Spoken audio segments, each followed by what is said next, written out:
ನೀವು ಎಲ್ಲ bus book ನೋಡಿದ್ದೀವಿ, ಟ್ರೈನು ಬುಕ್ ಮಾಡಿದ್ದಾಗಿದೆ, ಎಲ್ಲವೂ ಮಾಡಿದ್ದಾಗಿದೆ. ಬಟ್ ನಿಮಗೊಂದು ಅವಕಾಶ ಇದೆ ಇಲ್ಲಿ, ಏನು ಗೊತ್ತಾ, ನೀವು ಹೆಲಿಕಾಪ್ಟರ್ನು ಕೂಡ ಬುಕ್ ಮಾಡ್ಕೊಂಡು ನೀವು ಹಾರಾಡ್ಬೋದು. ಬನ್ನಿ, ಆ ಕತೆಗೆ ತಮಗೆ ಸ್ವಾಗತ ಹೇಳ್ತಾ ಇಲ್ಲೊಬ್ಬರು ನಮಗೆ ಅದೇ ಕಂಪನಿಯ ಮ್ಯಾನೇಜರ್ ಆದಂಥ ಯಾಸಿನ್ ಅವರು ತಮಗೆ ಸಿಕ್ಕಿದ್ದಾರೆ. ನಮಸ್ತೆ ಸರ್. ನಮಸ್ಕಾರ ಸರ್. ನೀವೇ ಪುಣ್ಯವಂತರು ಸರ್.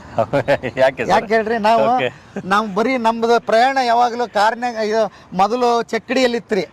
ಮೊದಲು ಕಾಲ್ದಾರಿ, ಆಮೇಲೆ ಚಕ್ಕಡಿ, ಆಮೇಲೆ ಸಣ್ಣ ಗೂಡ್ಸ್ ಗಾಡಿ, ಆಮೇಲೆ ಟ್ರೈನು, ಈಗ ಕಾರು. ಇದು ಹೊಸದೇ ನಮಗೆ. ದೊಡ್ಡವ್ರು ಓಡಾಡ್ತಾರೆ. ಜನಸಾಮಾನ್ಯರಿಗೆ ಬರೀ ₹1 ಗೆಳೆಯರೇ, ಇದನ್ನ ಗಮನದಟ್ಟು ಕೇಳ್ಬೇಕು ನೀವು. ಬರೀ ₹1 ನಾನು ಪ್ಲೈನಲ್ಲಿ ಹತ್ತಿಸ್ತೀನಿ ಜನಸಾಮಾನ್ಯರನ್ನಂತ ಹಠ ತೊಟ್ಟು ಕ್ಯಾಪ್ಟನ್ ಗೋಪಿನಾಥ್ ಅವರು ಅದನ್ನು ರುಜು ಮಾಡಿದ್ದು ಕತೆ ನಿಮ್ಮೆದುರಿಗಿದೆ. ಅದನ್ನು ಹೇಳ್ತೀನಿ ಮುಂದಕ್ಕೆ ಹೋಗ್ತಾ. ಸರ್, ಈಗ ನಾವು ಎಲ್ಲಿದ್ದೀವಿ ಸರ್? ಈಗ ಇದು ಜಕ್ಕೂರಿ ಡ್ರಮ್. ಇದು ಗವರ್ಮೆಂಟ್ ಫ್ಲೈಯಿಂಗ್ ಕ್ಲಬ್. ಅದರಲ್ಲಿ ನಾವು ಇಲ್ಲಿ ಲೊಕೇಟ್ ಹಾಕಿದೀವಿ. ಡೆಕ್ಕನ್ ಚಾರ್ಟರ್ಸ್ ಪ್ರೈವೇಟ್ ಲಿಮಿಟೆಡ್ ಅಂತ ಹೆಲಿಕಾಪ್ಟರ್ ಕಂಪನಿ. ನೀವು ಹೆಲಿಕಾಪ್ಟರ್ ಬಾಡಿಗೆ ತಗೋಬಹುದು, ಏರ್ ಕ್ರಾಫ್ಟ್ ಬಾಡಿಗೆ ತಗೋಬಹುದು.